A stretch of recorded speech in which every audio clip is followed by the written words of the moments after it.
ओम गण श्री महागणेशाय नमः। जय माता दी। राधे राधे दोस्तों, कैसे हैं आप सब। दोस्तों, माँ अपने भक्तों के सभी कष्टों को दूर कर मनचाहा वरदान प्रदान करती हैं। कहते हैं जिसे माँ भगवती की कृपा प्राप्त हो गई उसके जीवन के सभी कष्ट दूर हो जाते हैं। माँ की कृपा से सर्व सुख की प्राप्ति होती है और जीवन में चली आ रही बड़ी से बड़ी परेशानी दूर हो जाती है। माँ की कृपा प्राप्त करने के लिए नवरात्रि का पर्व सबसे ज़्यादा खास माना जाता है, क्योंकि यह पर्व माँ आदि शक्ति दुर्गा को समर्पित होता है।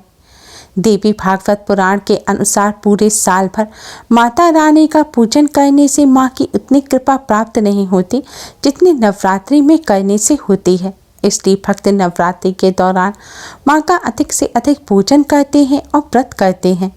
दोस्तों, इस बार शारदीय नवरात्रि 15 अक्टूबर को शुरू होकर 23 अक्टूबर महानवमी पर समाप्त होंगे। 24 अक्टूबर को विजयदशमी का पर्व है और दुर्गा अष्टमी 22 अक्टूबर को है।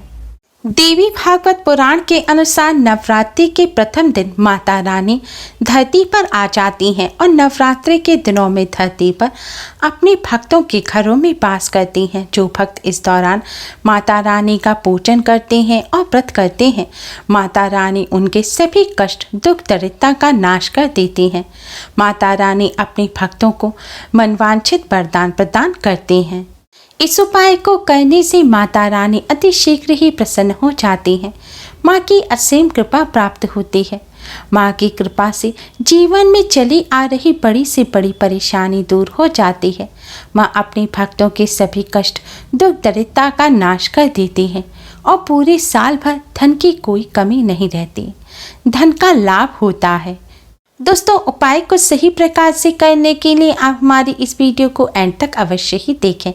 अगर आपने हमारे चैनल को अभी तक सब्सक्राइब नहीं किया है तो यूज़फुल वीडियोस के लिए चैनल को सब्सक्राइब कर बेल आइकन को भी जरूर दबाएं और माता रानी की कृपा प्राप्त करने के लिए कमेंट बॉक्स में जय माता दी, जय माता रानी अवश्य ही लिखें। तो आइए दोस्तों, जानते हैं इस असरकारक उपाय के बारे में। दोस्तों, यह उपाय आप नवरात्रि में प्रातःकाल या संध्या काल किसी भी समय कर सकते हैं। उपाय करते समय स्वच्छता और पवित्रता का विशेष ध्यान रखें। उपाय करने से पहले स्नान कर स्वच्छ वस्त्र धारण करें। ध्यान रखें, काले रंग के वस्त्र पहनकर यह उपाय ना करें। नवरात्रि के दौरान पूरे 9 दिनों तक काले कपड़े नहीं पहनने चाहिए, इन्हें अशुभ माना जाता है।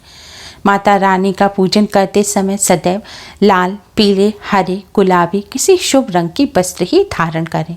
अगर आप संध्या काल के समय यह उपाय कर रहे हैं, आपने सुबह स्नान किया है, तो आप शाम को मुंह हाथ धोकर स्वच्छ वस्त्र धारण कर यह उपाय कर सकते हैं। उपाय करने के लिए सबसे पहले आप एक दीपक लें। आप मिट्टी का, आटे का या पीतल का कैसा भी दिया ले सकते हैं। अगर मिट्टी का दिया लिया है तो उसे अच्छी तरह से पानी से धोकर साफ कर लें। आटे का दिया ले रहे हैं तो आप साफ जल से बिना नमक का आटा मढ़ें। दिया लेने के बाद अब आप एक कटोरी लें या एक प्लेट लें, उसमें थोड़े से साबुत चावल रखें और चावलों के ऊपर आप इस दिए को रखें। दिए में अब आप घी भरें। अगर घी ना हो तो मीठा तेल, जिसे तिल का तेल कहा जाता है, या सरसों का तेल भी आप इसमें भर सकते हैं। दिए में तेल या घी डालने के बाद अब आप इस दिए में रुई की बाती लगाएं। दोस्तों, एक तो लेटी हुई बाती होती है जो लंबी बाती लगाई जाती है और एक होती है खड़ी बाती। आपको इस दिए में खड़ी बाती लगानी है। अब आप यह प्लेट सहित दिया माता रानी के सामने रख दें। आपने अगर अलग चौकी पर माता रानी की मूर्ति की स्थापना की है नवरात्रि के दौरान, तो आप चौकी पर इस दिए को रखें। नहीं तो आप अपने मंदिर में माता रानी के सामने इस दिए को रख दें और फिर इस दिए को जलाएं। फिर माता रानी को आप कुमकुम से तिलक करें और किसी फल मिष्ठान का भोग लगाएं। आप बताशा या शक्कर का भी भोग लगा सकते हैं। भोग लगाने के पश्चात अब आप माता रानी को प्रणाम करें, नवदुर्गा माँ को प्रणाम करें। प्रणाम करने के पश्चात अब आप एक साबुत फूल वाली लौंग लें। दोस्तों, ध्यान रखें, आपको लौंग साबुत लेनी है जिसमें फूल लगा हुआ हो। टूटी हुई लौंग ना लें। टूटी हुई लौंग का इस्तेमाल पूजन में नहीं किया जाता। लौंग लेने के पश्चात अब आप इस लौंग को माता रानी के चरणों में रखें और माता रानी से अपने सभी कष्ट, दुख, दरिद्रता को दूर करने की प्रार्थना करें। आपकी जो भी समस्या है वह आप माता रानी के सामने कहें और अपनी समस्या को दूर करने की प्रार्थना करें।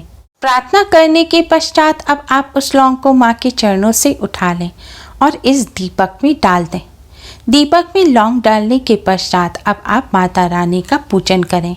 माँ के इस मंत्र का 108 बार जाप करें।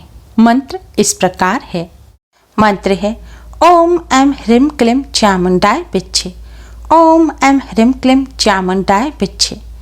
दोस्तों, आपको इस मंत्र का 108 बार जाप करना है। यह माता रानी को प्रसन्न करने का सबसे प्रशस्त मंत्र माना जाता है।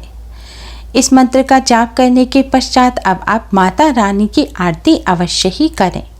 माँ की आरती करते समय आपको इस बात का ध्यान रखना है कि आपने जो दीपक जलाया है उस दीपक से आपको माँ की आरती उतारनी है। दीपक आपने प्लेट या कटोरी में रखा है तो उसे प्लेट कटोरी सहित उठाकर आप माँ की आरती उतारें।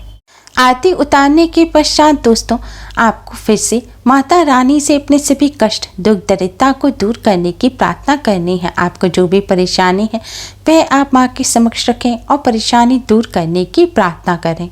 दोस्तों, घी खत्म होने के साथ साथ जैसे जैसे दीपक की बाती जलती जाएगी, बाती के साथ ही यह लौंग भी जलती जाएगी और जैसे जैसे यह लौंग जलती जाएगी, माँ की कृपा से आपके जीवन में आ रही कठिनाइयाँ, परेशानियाँ भी इस लौंग के साथ जलती चली जाएंगी। इस उपाय को नवरात्रि के दौरान करने से माता रानी की असीम कृपा प्राप्त होती है और घर में सुख समृद्धि आती है। पूरे साल भर धन की कमी नहीं रहती, धन की हानि होना बंद हो जाती है और धन का लाभ होता है। दोस्तों, अगर दीपक की बाती पूरी जल जाए और लौंग थोड़ी बच जाए, पूरी ना जल पाए, तो आप उस पर थोड़ा कपूर डालकर उसे जला दीजिए। और जो दीपक की बाती और लौंग की जो राख होगी, इसको आपको पानी में मिलाकर किसी पेड़ पौधे की जड़ में डालना है। या फिर नवरात्रि के दौरान आप कंडे पर जो अग्यारी करते हैं, नवरात्रि की पूजन सामग्री इकट्ठी कर रखी है सिराने के लिए, जल में विसर्जित करने के लिए आप उसमें भी इसे डाल सकते हैं। दोस्तों, नवरात्रि में प्रातः काल और संध्या काल के समय माता रानी के आगे दीपक जलाकर पूजन अवश्य ही करना चाहिए। इसलिए आपको इस उपाय को करने से अलग से दीपक जलाने की आवश्यकता नहीं है। आपने पूजन के दौरान जो दीपक जलाया है, आप उसमें ही लौंग डालकर इस तरह माता रानी का पूजन कर यह उपाय कर सकते हैं। लेकिन ध्यान रखें, अखंड ज्योत के दीपक से आप ये उपाय ना करें। दोस्तों, माता रानी को आपने जो भोग लगाया है उसे प्रसाद के रूप में अपने परिवार सहित ग्रहण करें। दोस्तों, हो सके तो इस उपाय को आप नवरात्रि में रोजाना करें। अगर रोजाना ना कर सकें तो नवरात्रि की महासप्तमी, महाअष्टमी और महानवमी के दिन इस उपाय को अवश्य ही करें। उपाय करने के साथ ही कुछ बातों का विशेष ध्यान रखें। माता रानी के भक्तों को नवरात्रि के दिनों में काले रंग के वस्त्र भूलकर भी नहीं पहनने चाहिए। इन्हें अशुभ माना जाता है। नवरात्रि के दौरान पुरुष हो या महिला हो, किसी को भी बाल नहीं काटने चाहिए और नाखून भी नहीं काटने चाहिए। पुरुषों को दाढ़ी मूछ भी नहीं बनानी चाहिए।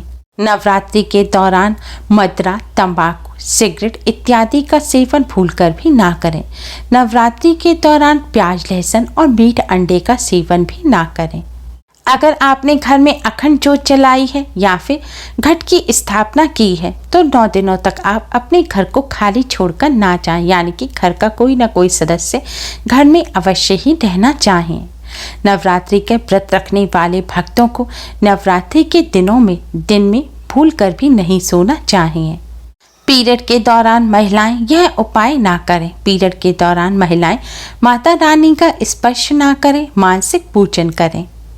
दोस्तों, नवरात्रि के यह दिन माता रानी को प्रसन्न करने के लिए बहुत ही खास दिन माने जाते हैं। इसलिए इन दिनों में अधिक से अधिक माँ का पूजन और ध्यान करें।